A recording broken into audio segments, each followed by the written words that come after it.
अति पावन, मधुर सरस और अति मन भावन। पुनि पुनि कितने हो सुने सुनाए, हिये की प्यासत बुझत न बुझाए। अर्थात माता सीता और भगवान श्री राम जी की कथा चरित्र इतना पवित्र है, इतना प्यारा, इतना सुंदर और इतना आकर्षक है कि बार बार आप इसे सुने या पढ़े, इसके लिए आपके हृदय की लालसा बुझती नहीं। जय सिया राम। दूरदर्शन परिवार की ओर से मैं रूपम आप सभी का बहुत बहुत स्वागत करती हूँ आज के इस विशेष कार्यक्रम में। रामनगरी अयोध्या आह्लादित है और अयोध्यावासी प्रफुल्लित। त्रेता युग में अभिजीत मुहूर्त में प्रभु श्री राम का जन्म हुआ और कल 22 जनवरी को इसी अभिजीत मुहूर्त में रामलल्ला के विग्रह की प्राण प्रतिष्ठा सुनिश्चित है। इस अवसर पर पूरे देश में अलौकिक आनंद की सरिता बह रही है और उन स्थानों का तो कहना ही क्या, जहां जहां प्रभु श्री राम अयोध्या से बाहर अपने अवतरण के हेतु को सिद्ध करने पहुंचे थे। बिहार में भी माता सीता के जन्मस्थली सहित कई ऐसे स्थान हैं जहां मर्यादा पुरुषोत्तम राम के चरण पड़े। आज हम डीडी बिहार के इस विशेष कार्यक्रम में उन्हीं स्थलों की पौराणिकता को अपने दर्शकों के साथ साझा करने जा रहे हैं। अयोध्या में रामलल्ला की प्राण प्रतिष्ठा को लेकर हम आम और गणमान्य लोगों की भावना भी आप तक पहुंचाएंगे, लेकिन पहले प्रभु श्री राम की नगरी अयोध्या।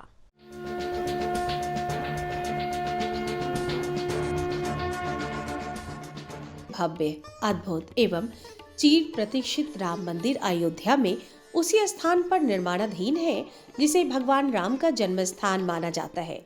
रामायण और महाभारत में एक पौराणिक शहर के रूप में वर्णित अयोध्या का अर्थ है अजेय। यह अर्थ अथर्ववेद द्वारा प्रमाणित तो है ही, जो इसका उपयोग देवताओं के अजय शहर को संदर्भित करने के लिए करता है। उत्तर प्रदेश में सरयू नदी की तीर पर धैर्य धारण किए अयोध्या सदियों से अपने रामलल्ला के पुनरागमन के लिए प्रतीक्षारत है और एक लंबे इंतजार के बाद ही सही रामलल्ला आ ही गए। रामलल्ला के विग्रह की प्राण प्रतिष्ठा में अब कुछ ही पल शेष रह गए हैं। प्रभु राम और अयोध्या के साथ सरयू नदी का जिक्र भी जरूरी हो जाता है, क्योंकि श्री राम की नगरी अयोध्या के चरण पखारती सरयू नदी श्री राम के जन्म से लेकर वनगमन, पुनः अयोध्या वापसी और बैकुंठ गमन की साक्षी रही है। इसलिए सरयू का नाम सुनते ही मन में राम नगरी की छवि उतर आती है। मान्यता है कि भगवान श्री राम की बाल लीला के दर्शन के लिए ही सरयू का आगमन पृथ्वी पर त्रेता युग के पहले ही हो चुका था।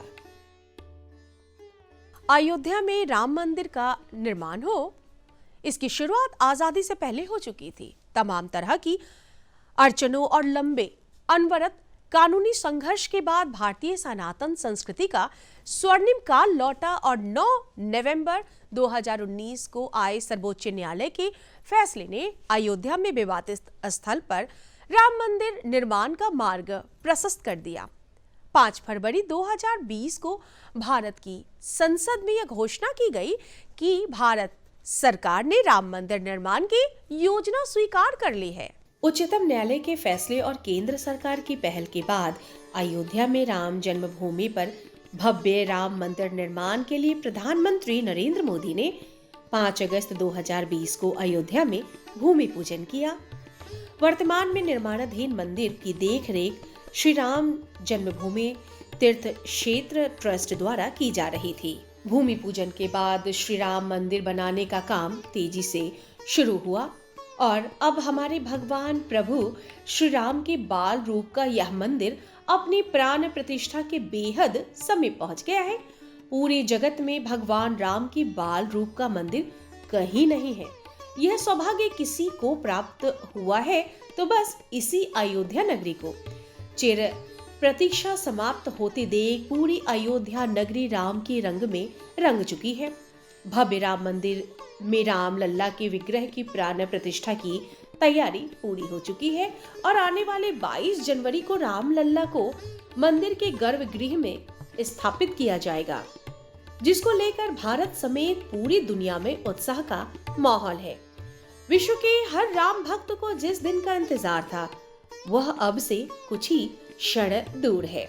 नागर शैली में निर्मित यह मंदिर हमारी सनातन परंपराओं का आधुनिक प्रतीक है।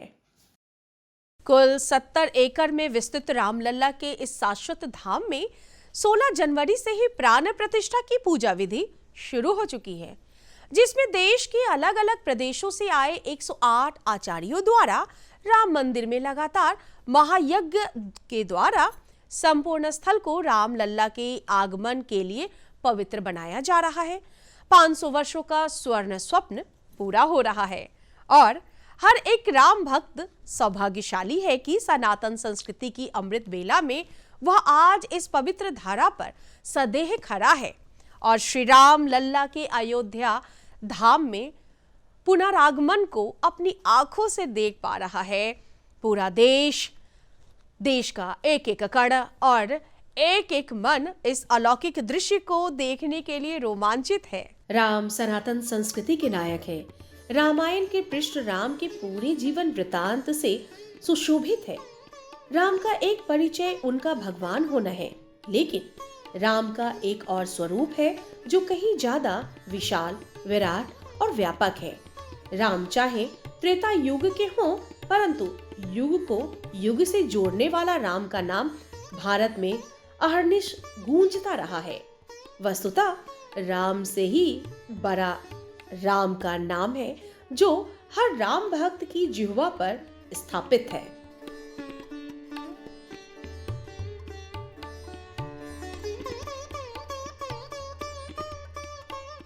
रामायण में राम बाल लीला करते हैं। बालपन में ही राक्षसों से मुनियों महर्षियों के यज्ञ की रक्षा करते हैं। उनका माता सीता से विवाह, परिस्थितियों के अधीन सहर्ष वनगमन, पत्नी के अपहरण पर एक सामान्य मानव की तरह प्रलाप, पत्नी की सकुशल वापसी को सुनिश्चित करना आदि घटनाएं वर्णित है। आम जनजीवन राम के इस जीवन चरित्र से ज्यादा जुड़ाव महसूस करता है। राम भगवान है तो पूज्य है, लेकिन राम मर्यादा पुरुषोत्तम के रूप में लोक आस्थाओं में कहीं ज्यादा स्वीकार है। यथार्थ यह है कि लोक आस्था में प्रभु श्री राम जितने प्रिय और पूज्य हैं, हृदय के तार मानव राम से भी उतने ही गहरे जुड़े हैं। तभी तो बिहार के मिथिलांचल और नेपाल के जनकपुर का एक एक वासी राम को भगवान से कहीं ज्यादा अपना मेहमान मानता है, क्योंकि विवाह पूर्व जानकी ने इन्हीं दोनों स्थानों पर अपना जीवन व्यतीत किया था। सीतामढ़ी के पुनौरा धाम में माता सीता अवतरित हुई और जनकपुर में मां जानकी का लालन पालन हुआ। दोनों ही स्थान राम के यहाँ आगमन को लेकर सदियों से अभिभूत रहे हैं। राम के चरण के निशान यहाँ तीर्थ की तरह पूज्य हैं। भारत में राम जहां जहां से गुजरे, जहां जहां ठहरे, सबको पवित्र बनाते चले गए और हर वह स्थल आस्था, श्रद्धा और पवित्रता का पर्याय बनकर युगों से बह रहा है। इस संदर्भ में बिहार राज्य भी बेहद सौभाग्यशाली है, जहां प्रभु राम पधारे। जन्म के बाद राम अपने गुरु विश्वामित्र के साथ जब पहली बार अयोध्या से बाहर निकले तो इसी बक्सर की धरती पर उनके चरण पड़े थे। बक्सर जो है सो बक्सर भगवान श्री राम से बिल्कुल हृदय से जुड़ा हुआ है, क्योंकि जब बक्सर में राम जी आए, लिखा है गोस्वामी जी ने, गाधी तनय मन चिंता व्यापे, हरि बिनु मरहे न निश्चर पापे। ज्ञान और आस्था की नगरी बक्सर जितना ऐतिहासिक उतना ही पौराणिक भी। पौराणिकता तो इतनी कि अपने अलग अलग नाम के कारण हर युग में यह स्थान वर्णित है। सतयुग में इसका नाम सिद्धाश्रम था, त्रेता युग में बावनाश्रम, द्वापर युग में वेदगर्भा और कलयुग में व्याघ्रसर, जो वर्तमान में बक्सर के रूप में प्रचलित है। आध्यात्मिक पौराणिक कलेवर के लिए बक्सर ज्ञान की भूमि मानी जाती है। मान्यताओं में महर्षि विश्वामित्र की तपोभूमि भी रही है बक्सर। उनके जप तप ज्ञान योग इसी धरा पर संपन्न होते थे। आज की घनी बसावट वाले इस क्षेत्र में त्रेता युग में घनघोर वन हुआ करता था, जिसे चरित्र वन भी कहा जाता था। कथा कुछ इस तरह वर्णित है कि महर्षि विश्वामित्र और उनके साथ अनेक संत यहाँ अरनिस तपस्यारत रहा करते थे। इसी क्षेत्र में तारका राक्षसी और सुबाहु मरीच जैसे राक्षस भी निवास किया करते थे, जो महर्षि विश्वामित्र के यज्ञ में विघ्न पहुंचाया करते थे। बक्सर और अयोध्या का बहुत ही बड़ा अनुनाश्रय संबंध रहा है। यही स्थल है जहाँ 84 लाख ऋषि लोग जो है हवन किए हैं। अनेकानेक ऋषियों का स्थल रहा है। यही भगवान बामन की जन्मस्थली है, जो यहाँ से जाकर के बलि यज्ञ में बलि राजा बलि के यज्ञ में जाकर के वहाँ जाकर के 3 दिन भूमि में बांध करके सबको प्रसन्न किया था। यह वही स्थल है जहाँ विश्वामित्र जी कई वर्षों से तपस्या कर रहे थे, यज्ञ कर रहे थे, लेकिन उनके यज्ञ स्थल को, उनके अनुष्ठान को राक्षस लोग विध्वंस कर डालते थे। गाय तने मन चिंता व्यापी, हरिबिन मरहि निश्चर पापी। जब विश्वामित्र जी को यह पता चल गया कि भगवान का अयोध्या में अवतार हो चुका है, बिना भगवान की शरणागति के बगैर कुछ भी संभव नहीं है।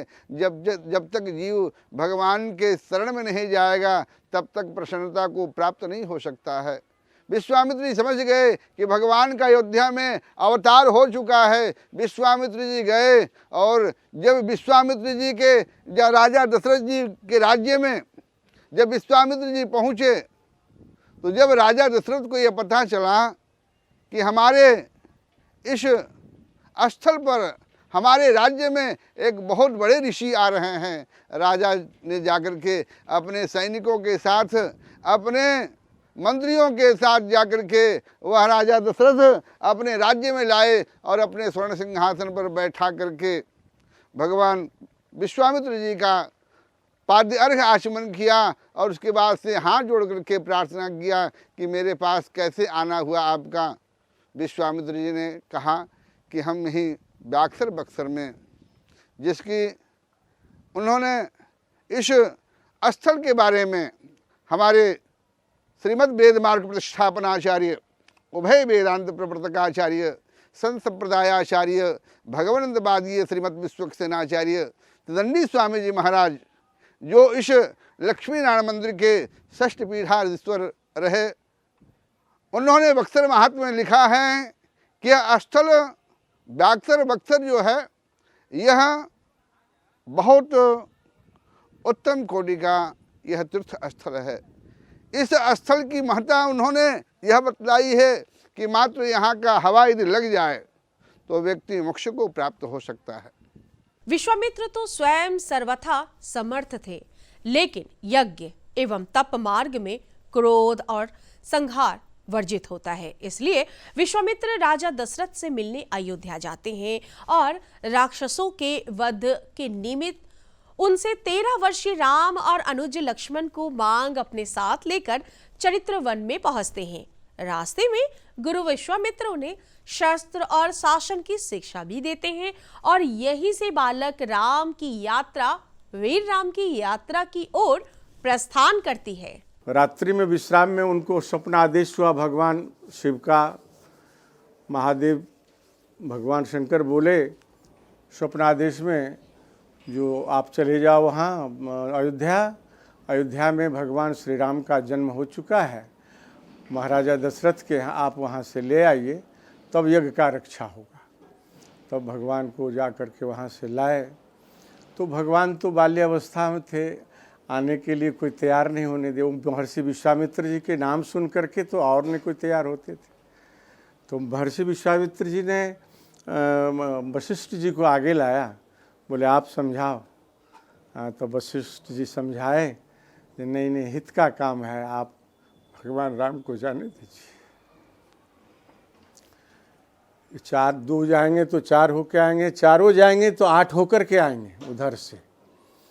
क्योंकि जनकपुर में चारों महारानी विराजमान थी और ये तो विधि का विधान था जो भाई भगवान राम जी के ही साथ किशोरी जी सीता जी का शादी होगा।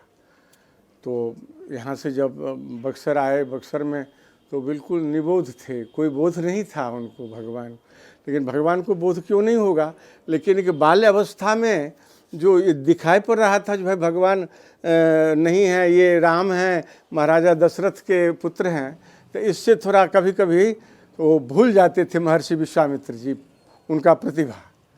तो भगवान कभी रास्ता में तालाब में कूद जाते थे, कमल तोड़ने लगते थे तो बुलाते थे, अरे डूब जाओगे, जल्दी आओ जल्दी आओ।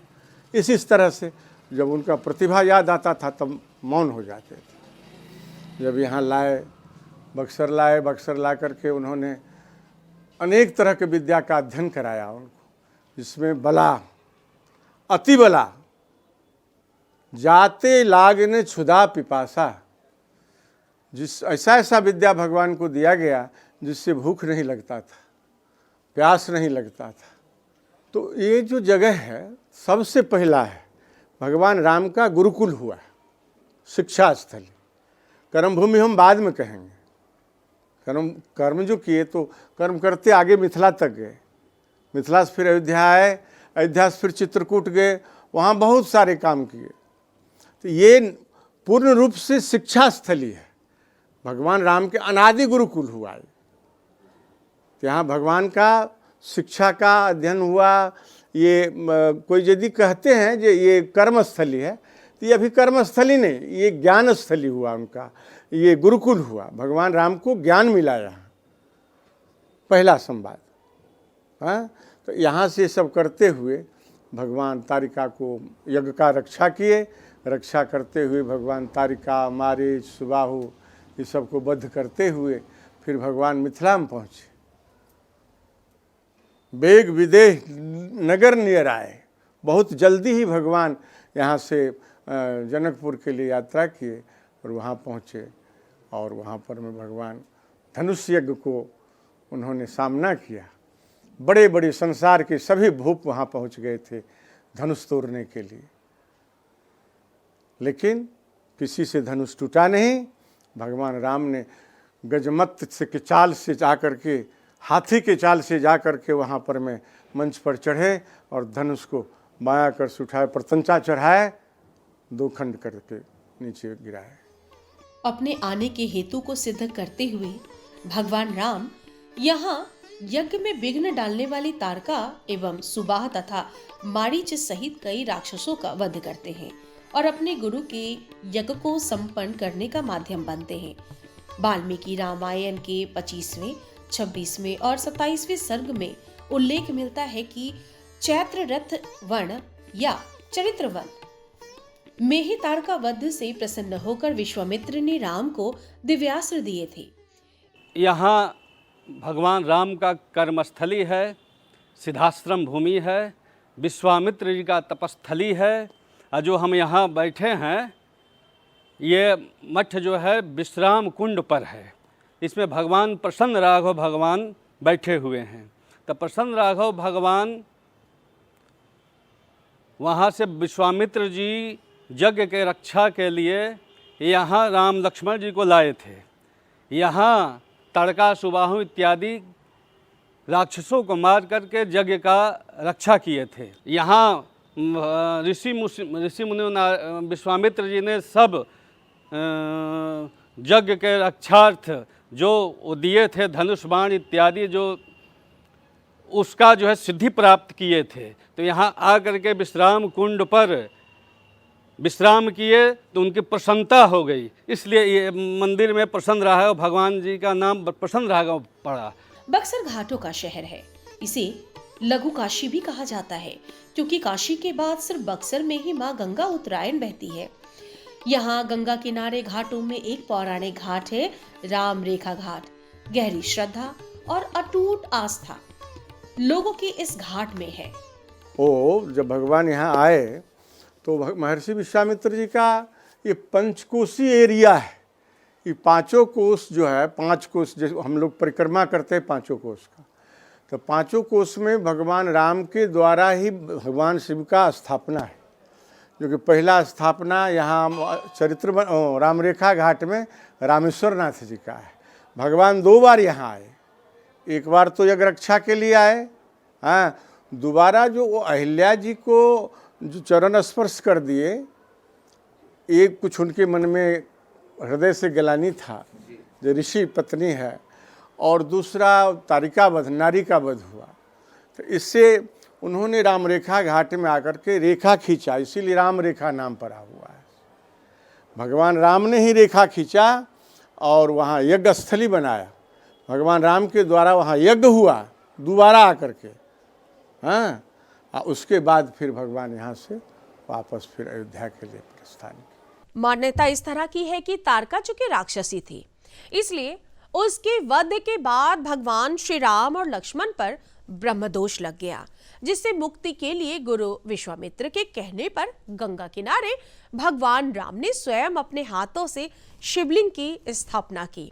वही शिवलिंग आज रामेश्वर नाथ मंदिर के रूप में यहाँ मौजूद है। मान्यता यह भी है कि जब भगवान श्री राम बक्सर से जाने लगे तो भगवान शिव भी उनके साथ ही जाना चाहते थे, लेकिन प्रभु राम ने उनसे इसी बक्सर में ठहरने की विनती की और शिवलिंग पर अपने हाथ रख दिए। इस शिवलिंग पर प्रभु श्री राम की 3 उंगलियों की छाप आज भी दृष्टिगोचर है और लोगों के लिए आराध्य है।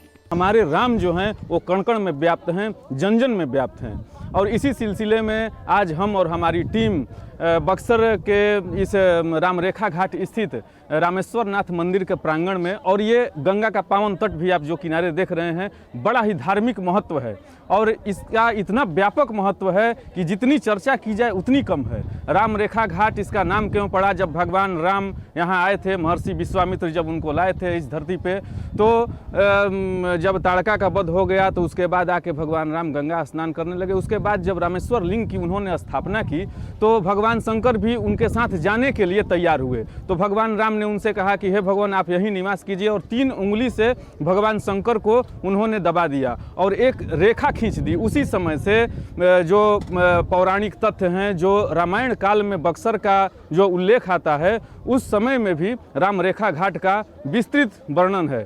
तो सकल सुमंगलदायक रघुनायक गुणगान, सादर सुनहि ते तरहि भव सिंध बिना जल जान।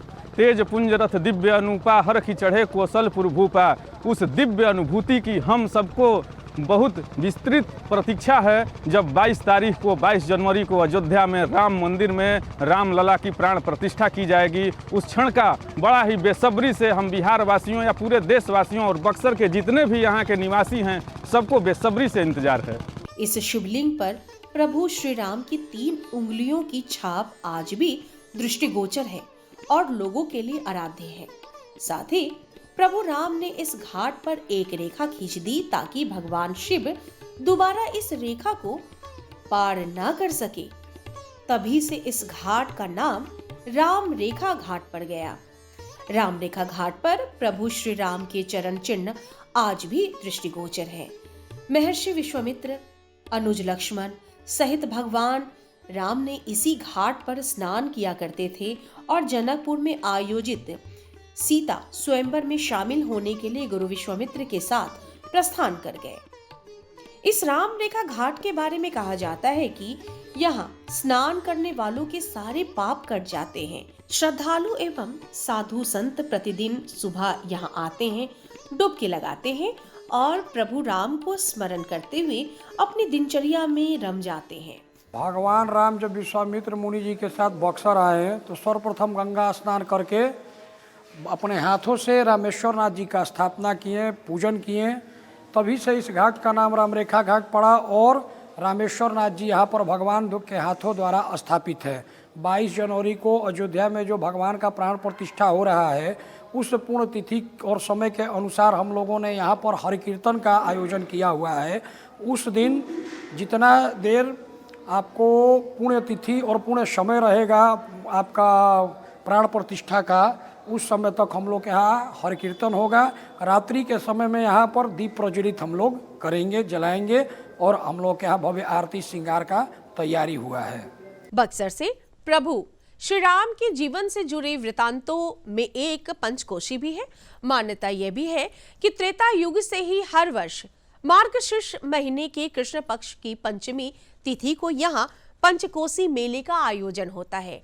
इस मेले के पीछे की कुछ कथा कुछ इस तरह है कि तारका वध के पश्चात राम इस सिद्ध क्षेत्र में रहने वाले 5 ऋषियों के आश्रम पर उनका आशीर्वाद लेने पहुंचते हैं। जिन 5 स्थानों पर प्रभु राम गए वे 5 पड़ाव बने। इस दौरान हर पड़ाव पर वहां के स्थानीय लोगों ने उस इलाके में उपलब्ध खाद्य सामग्री से भगवान श्री राम का स्वागत किया। पंचकोसी परिक्रमा का पहला दिन गौतम ऋषि का आश्रम बना। महर्षि गौतम के श्राप से उनकी पत्नी अहिल्या पत्थर हो गई थी। वह स्थान वर्तमान में अहिरौली के नाम से जाना जाता है। इसे लोग राम भक्त हनुमान जी का ननिहाल भी मानते हैं। यहाँ प्रभु राम के स्पर्श से पत्थर अहिल्या श्राप मुक्त होकर वापस नारी रूप में आ गई। दूसरा पड़ाव नारद मुनि का आश्रम था, जो नदाव के रूप में प्रसिद्ध है। मान्यता तो यह भी है कि नारद मुनि के आश्रम में भगवान राम और लक्ष्मण का स्वागत खिचड़ी और चोखा खिलाकर किया गया। तीसरा पड़ाव भार्गव ऋषि का आश्रम बना, जो वर्तमान में भभुअर के नाम से जाना जाता है। बड़कानुआव गांव में उद्यालक मुनि का आश्रम चौथा पड़ाव था, जहां प्रभु राम को मूली अर्पित किया गया। 5वें दिन यानी 5वां और अंतिम पड़ाव चरित्रवन में विश्वामित्र मुनि के आश्रम में उन्हें लिट्टी चोखा अर्पित किया गया। कहते हैं कि तभी से इस क्षेत्र में पंचकोसी मेले का आयोजन हो रहा है और भगवान राम को अर्पित की गई सामग्री श्रद्धालु बनाते हैं और प्रभु का स्मरण करते हुए ग्रहण भी करते हैं। श्रद्धालु उपले जलाकर लिट्टी बनाते हैं, उसके बाद आलू और बैगन के चोखे के साथ उसे प्रसाद के रूप में ग्रहण करते हैं। मान्यताओं की माने तो आज बिहार की पहचान बनी लिट्टी चोखा की शुरुआत त्रेता युग में ही हो चुकी थी और स्वयं भगवान राम ने इसे स्वीकार किया था। पंचकोसी परिक्रमा किए, अहिरौली, नदाव, भभुअर, उन्नाव, चरित्रवन, यानी अहिल्या में जाकर अहिल्या जी का जो है वो उद्धार किए।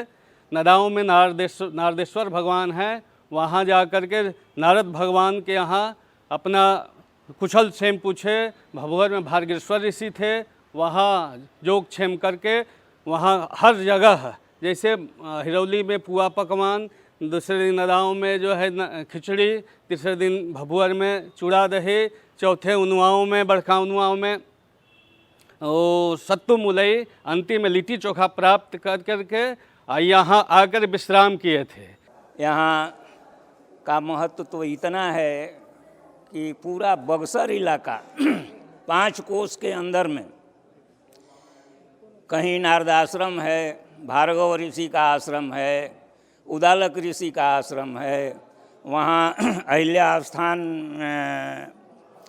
गौतम ऋषि का आश्रम है, जहाँ अहिल्या उद्धार राम ने जाकर किया।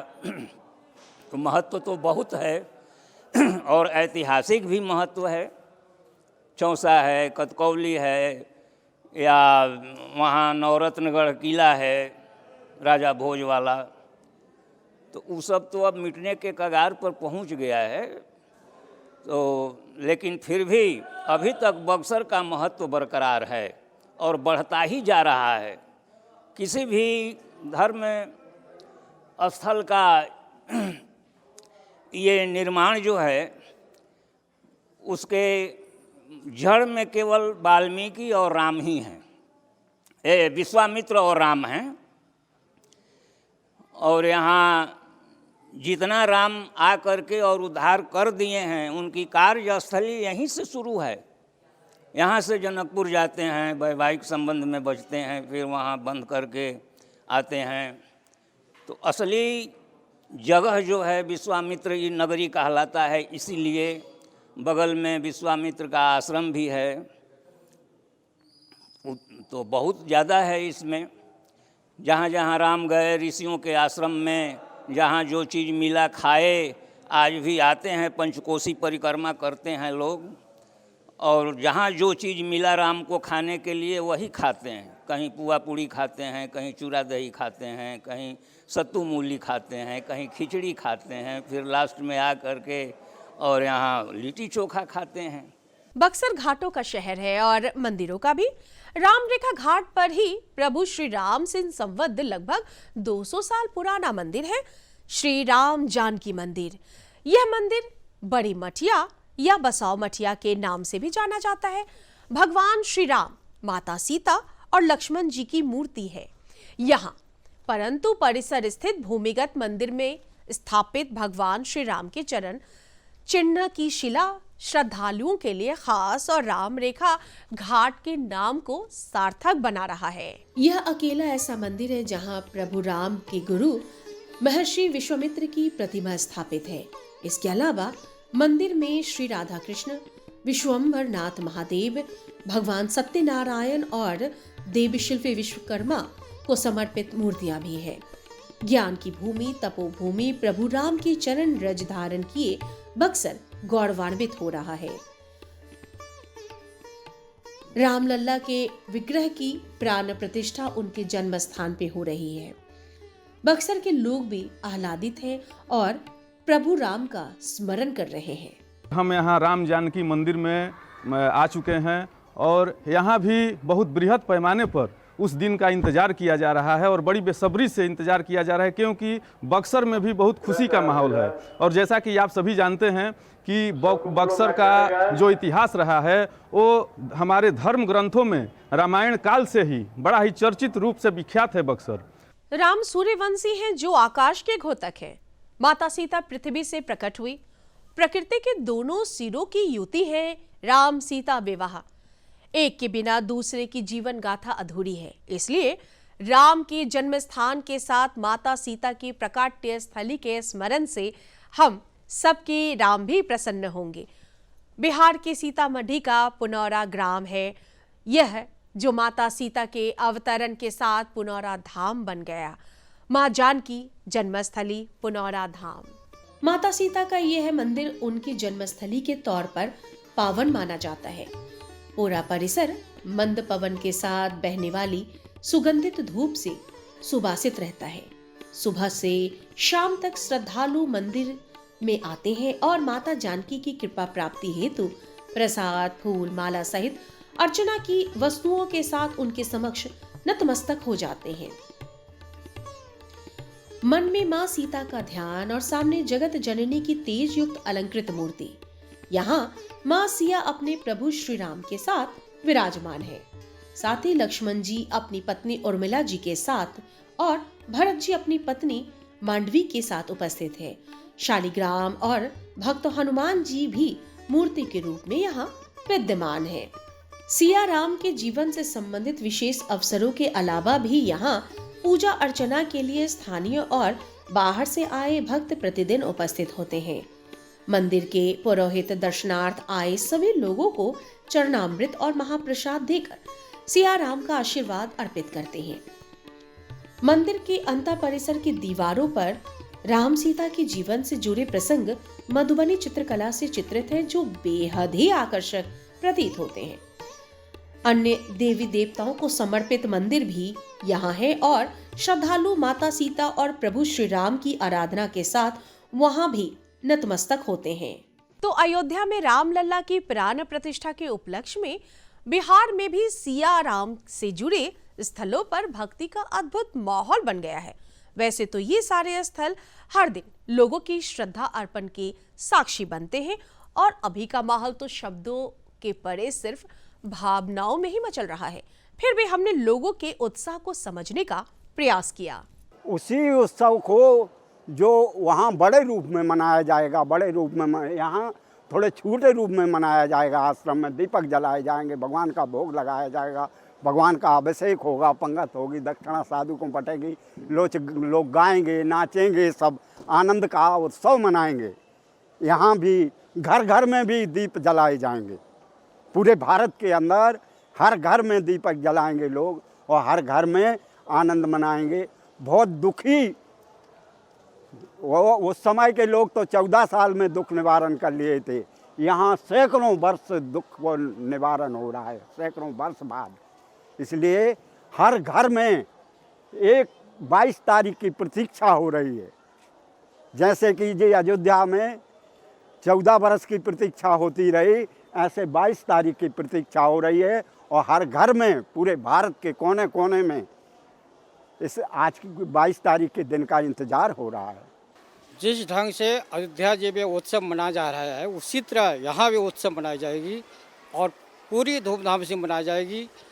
हमारे गौरव है कि भारतवर्ष में बक्सर धाम, अवध धाम, वृंदावन धाम, जितने भी तीर्थ हमारे भारतवर्ष में सब जो है आज एक उजाला सा हो जाएगा और एक दिव्य ज्योति जगेगी, जो कि लगेगा कि साकेत धाम से ही ठाकुर जी आकर के सबको आशीर्वाद दे रहे हैं, सबको विनती प्रार्थना कर रहे हैं और सब भक्ति मार्ग में ले जा रहे हैं। सब संतों का ये आशीर्वाद रहेगा। हाँ, पूरे मतलब कि भारत में तो खुशी का लहर है। हाँ, और यहाँ भी बक्सर में भी तो मतलब कि बड़ी धूमधाम से मनाया जा रहा है। जय श्री राम, जय श्री राम। ये कुल मनाबे कई आदमी खूब खुशी खुशी से। हाँ हाँ, कोनो किस्म के दुख नहीं के, खूब खुशिये के बात बा। हम तो निपा है, पढ़ लिखल नहीं की, लेकिन खड़ी में ना बोल सकिला। हम लोग के गांव में बहुत उत्साह, बहुत लोगों में खुशी है। हम लोग का जो राम मंदिर अयोध्या में बन रहा है, ये सारे देशवासियों के लिए खुशी की बात है। राम मंदिर निश्चित रूप से जो बन रहा है, हम लोगों में भारी उत्साह है। उत्साह का एक सबसे बड़ा कारण यह है कि हम लोग जब से होश संभाले हैं, घर गांव खेत खलिहान सभी जगह राम को ही पाते हैं। हमारे घर में जब लोग आते हैं, प्रणाम में भी राम राम का, जय सिया राम, सीताराम, यही सब चलन होता है। गीत में भगवान राम, माता जानकी रहते हैं। तो उत्साह तो निश्चित रूप से अपार उत्साह है और देश के करोड़ों जन भावनाओं का आदर हुआ है और सभी में खुशी है। सब जगह राममय दिख रहा है और हम लोग काफ़ी खुश हैं। जय श्रीमन्नारायण। भारत के महान मनीषी संत पूज्य गुरुदेव श्री त्रिदंडी स्वामी के चरणों में कोटिशः नमन करते हुए मैं चंद्रशेखर पांडे, ग्राम कुल्ही, पोस्ट सियावक, थाना अनोखा, जिला रोहतास, सासाराम का रहने वाला हूँ। मैं लोगों को यह आदर्श बताना चाहता हूँ कि भगवान राम हमारे आदर्श हैं, जिनके पद चिन्हों पर चल करके हम अपने जीवन यापन को यदि करें तो हमारा जीवन सफल हो जाएगा। मैं भारत के महान मनीषी संत त्रिदंडी स्वामी की तरफ से प्रधानमंत्री नरेंद्र मोदी को भी बहुत सारा बधाई देना चाहता हूं कि जिन्होंने ऐसा अद्भुत काम किया, राम जन्मभूमि मंदिर का निर्माण कराया। और समस्त लोगों से हमारा करबद्ध प्रार्थना होगा कि भगवान राम के पद चिन्ह पर चल करके भगवान की कृपा से अपने जीवन यापन को करें। जय श्रीमन्नारायण। डीडी बिहार ने प्रदेश के कुछ गणमान्य लोगों से भी बात की। राम तो सबके हैं, फिर भी हमने जानने का प्रयास किया, कोशिश की कि उनके लिए राम क्या है। राम की ही कृपा हम पर है कि विश्व हिंदू परिषद का मैं राष्ट्रीय अध्यक्ष बना और उसके बाद हमारे कार्यकाल में सभी परेशानियों से हटते हुए, सब विघ्न बाधाओं को राम जी ने दूर करते हुए अपने लिए ये भव्य मंदिर का निर्माण कराया है। हम भगवान का घर नहीं बना सकते। विश्व हिंदू परिषद या कोई भी जो संस्था कहे कि मैं भगवान का घर बनाऊंगा, ये गलत है। भगवान तो खुद बनाए, हम लोग को प्रेरणा दिए और आज हम लोग उस प्रेरणा स्रोत से एक भव्य मंदिर का निर्माण अयोध्या में भगवान राम के जन्मभूमि स्थल पर कर रहे हैं। यह मंदिर हम समझते हैं कि हमारे देश के लिए नहीं, पूरे दुनिया के सभी हिंदुओं के लिए, हिंदू धर्मावलंबियों के लिए भी ये एक प्रतीक का चिन्ह होगा और पूरे दुनिया के लोग यहाँ आएंगे। जैसे दूसरे धर्मों में कोई एक जगह है जहाँ सभी जमा होते हैं, पूरे दुनिया के उस धर्म के लोग वहाँ जमा होते हैं, ठीक उसी तरह से हमारा ये अयोध्या एक ऐसा केंद्र बनेगा जिसमें पूरे दुनिया के जितने भी हिंदू हैं सब यहाँ आना चाहेंगे। और ऐसा मानिए कि एक समय आने वाला है जब ये दूसरे धर्मों के जो प्रतीक स्थान है उससे ये बहुत ही आगे, बहुत ही बड़ा बनेगा। हमारा जो लक्ष्य है यहाँ, हम लोग 108 एकड़ में इस हिंदू राम जन्मभूमि तीर्थ क्षेत्र की स्थापना करने जा रहे हैं। इस राम जन्मभूमि तीर्थ क्षेत्र में राम जी की मंदिर ही नहीं है, रामलला का भव्य भवन ही नहीं है, इसके साथ राम और रामायण से जुड़े जितने भी तथ्य हैं सबों का यहाँ पर अवलोकन होगा। रामलला के अलावे यहाँ पर प्रदर्शनी होगा, यहाँ पर रामायण के ऊपर जो रिसर्च हो रहे हैं उसके लिए भी इंस्टीट्यूट्स बनेंगे, यहाँ पर वेद पाठशाला बनेंगे, यहाँ पर सीता रसोई होगी। और इस तरह से हम लोग इस पूरे क्षेत्र को इस तरह से बनाने जा रहे हैं कि दुनिया के लिए एक ही मिसाल होगा और पूरी दुनिया पर्यटक के रूप में, धर्म स्थान के रूप में यहाँ आएगी। सर, ये राम कृष्ण का देश माना गया है भारतवर्ष, और रामलला भारत अपने ही देश में इस तरह से टाट में रह रहे थे। कई 100 साल संघर्ष करना पड़ा रामलला को अपने घर में जाने के लिए। तो इतने लंबे संघर्ष के बाद यह शुभ घड़ी आई है। भारतीय जनमानस पे क्या प्रभाव पड़ेगा इसका?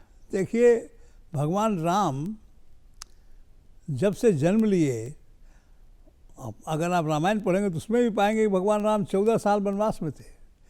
तो आज अगर भगवान राम इतने दिन तक अपने जगह से विस्थापित रहे तो वो तो उनका तरीका ही है। राम कहीं भी विस्थापित रहे। आज जो राम अयोध्या छोड़ के जंगल गए तो वहाँ उन्होंने जन कल्याण ही किया।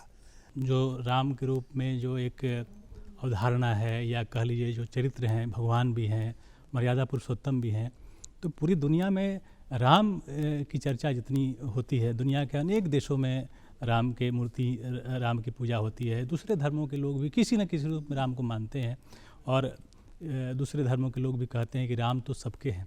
तो ये सबके राम अब अपने घर में जा रहे हैं और आप यजमान के तौर पे वहाँ जा रहे हैं। किस तरह की तैयारी है आपकी?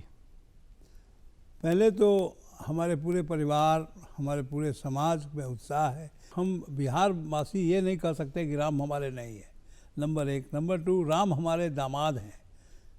बिहार के सीता थी, हमारी सीता थी, जिनको हम लोगों ने शादी किया है अयोध्या में। तो हमारा ये कर्तव्य बनता है कि हम बाहर भेजें अपने दामाद के यहाँ। तो समधियाना में दामाद बाहर भेजना तो हमारा कर्तव्य है। इसीलिए हम सभी बिहारवासी, खास करके नॉर्थ बिहार, जो जनकपुर और सीतामढ़ी का जो एरिया है, वहाँ के लोग तो बहुत उत्साहित हैं कि उनके घर की बेटी के यहाँ आज ये इतना बड़ा उत्सव हो रहा है। देखिए, सबसे दिक्कत ये है कि हमारा जो सनातन धर्म है, जो हमारा हिंदू धर्म की जो आस्था है, उसमें हम बहुत सहिष्णु हैं। हम किसी को दुश्मन नहीं जानते, हम सब में राम देखते हैं। और यही कारण है कि हम जय राम जी की कहते हैं। आप हमसे परिचित हो या ना हो, सड़क पर चल रहे हो, मैं जय राम जी की बोलते हैं। इसका मतलब होता है कि उस व्यक्ति में राम है जिसको मैं जय राम जी की बोलता हूँ, वो हमें रिप्लाई करता है जय राम जी की। तो जय राम जी की कहने का मतलब हुआ कि मैं उस व्यक्ति में राम की परिकल्पना करता हूँ। तो राम तो सब जगह व्याप्त है। 22 तारीख को जो ये हो रहा है प्राण प्रतिष्ठा, इससे हमारे बक्सर में, हमारे बिहार में बहुत खुशी का माहौल है। जगह जगह सभी मंदिरों में दीप जलाए जाएंगे। जिस तरह से राम जी 14 वर्ष करके जब राज्य अयोध्या लौटे, तो उस समय का जो माहौल था महाराजा दशरथ जी के महल का, उसी तरह का माहौल संपूर्ण बिहार में होगा, संपूर्ण बिहार में। और बहुत खुशी का माहौल है। अभी तो समय नहीं आया, इसीलिए लोग चुप हैं। अब समय आएगा तब वो भीतर से, हृदय से खुलेगा। सब जगह दीप जलेंगे, सब जगह भंडारा चलेगा, प्रसाद बटेगा, अनेक तरह के उत्सव होते रहेंगे, जिसमें 22 तारीख के लिए मैं भी निमंत्रित हूँ। मुझे भी जाना है वहाँ प्राण प्रतिष्ठा में। तो ये खुशी के माहौल उनके प्राण प्रतिष्ठा से है। तो यहाँ जब वहाँ भगवान जैसे अपने घर के नूतन घर में प्रवेश करते हैं तो कितने उत्सव का माहौल होता है। तो हमारे इष्ट देव भगवान राम जी रमन्ते जोगिनो जस्मिनिति रामः सबके कण कण में व्याप्त हैं। तो अगर उनके नए नूतन घर में प्रवेश होता है तो कितना हम आनंद का अनुभव कर रहे हैं। हर घर में हम लोग सजाएंगे, दीप जलाएंगे और सबको बटोर करके कीर्तन भजन का माहौल करके जो है सबको आनंदित करेंगे। हमको बहुत ही हर्ष है, बहुत ही मन में प्रसन्नता है कि आज हम लोगों के भगवान रामचंद्र जी का जहाँ जन्म स्थल था, जन्मभूमि था, आज 500 वर्षों से 550 वर्षों से विवादित था और उस भूमि पर मंदिर बनकर के भगवान रामलला का निर्माण हो गया है। उसकी प्राण प्रतिष्ठा 22 तारीख को होने जाने वाली है। उसमें अनेकानेक समस्त धर्माचार्य, वैदिक विद्वान लोग, समस्त देश के जाने माने सब लोग पहुंच रहे हैं और इससे बड़ा उत्साह क्या हो सकता है कि भगवान अपने जन्मभूमि पर, अपने घर पर उनका निवास रहेगा। जो भगवान अपने ही घर में रह कर के, अपने ही स्थल पर रह कर के जो कई वर्षों से त्रिपाल के नीचे रहे, आज वो भगवान महल के नीचे विराजमान होंगे, उससे बड़ी क्या हम लोग की प्रसन्नता होगी। मंगल भवन अमंगल हारी, द्रवहुस दशरथ अजीर बिहारी, जय श्री राम। देखिए, सबसे पहले मैं ये कहना चाहूँगा कि अयोध्या शुरुआत से ही राम की नगरी है और गोसाई तुलसीदास जी ने कहा कि कोकड़ी तर्क बढ़ावे शाखा और होइए वही जो राम रचि राखा। तो कोर्ट में कई सारे तर्क हुए, कुतर्क भी हुए, लेकिन अंततोगत्वा सत्य की जीत हुई और माननीय सर्वोच्च न्यायालय के आदेश से वहाँ पे आज रामलला का विशाल मंदिर बनकर तैयार हो गया है और 22 जनवरी को वो ऐतिहासिक पल आएगा जब उनकी प्राण प्रतिष्ठा होगी और वो मंदिर हम सब के लिए खुल जाएगा। तो जय श्री राम। और इस घड़ी का, इस शुभ घड़ी का हम सबको सदैव से इंतज़ार था और वो इंतज़ार की घड़ियाँ आज पूरी हो गई है। हम सभी तमाम सनातन धर्म के मानने वाले लोगों के लिए इससे बड़ा गौरवान्वित पल और कुछ नहीं हो सकता है। एक संकेत ऐसा भी मिलता है कि त्रेता युग में श्री रामचंद्र की वनगमन उपरांत अयोध्या वासियों ने 14 वर्षों की वियोग अवधि राम की बाल लीलाओं का अभिनय कर बिताया था। तभी से हमारे देश में रामलीला के जरिए भगवान राम की कथा के मंचन की परंपरा रही है।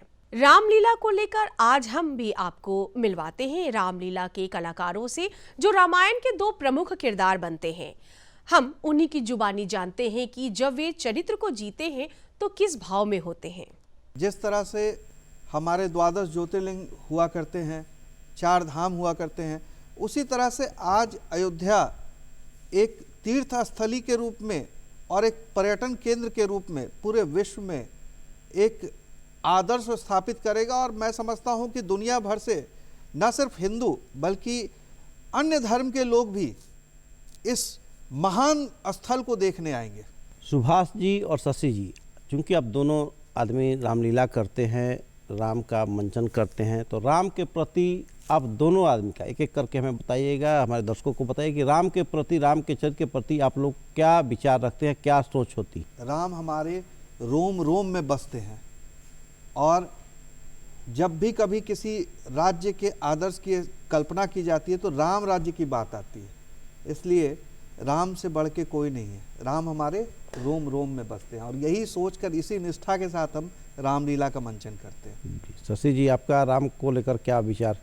देखिए, हमने रामलीला में हमेशा रावण का रोल निभाया है और जब कभी भी होता है कि आप उस रोल में, हम राम के अगर रोल में खड़े हैं तो हम ये नहीं कि हमारे मित्र सुभाष हैं उनको हम देख रहे हैं, हम तो उनके रूप को देखते हैं। एक रावण होते हुए एक शक्ति जो आती है कि राम से मेरी वार्ता हो रही है, श्री राम से मेरी बातें हो रही है, ये बहुत बड़ी बात होती है हमारे लिए कि उस कैरेक्टर में जीना, उस जगह पर चले जाना जहाँ पर इसकी कल्पना आप करते हैं। लोग सोचते हैं कि राम राज कैसा रहता होगा, जब आप रामलीला के मार्फत उस कैरेक्टर को जीने लगते हैं, वहाँ चले जाते हैं तो खुद में पाते हैं कि मैं तो राम के सामने खड़ा हूँ।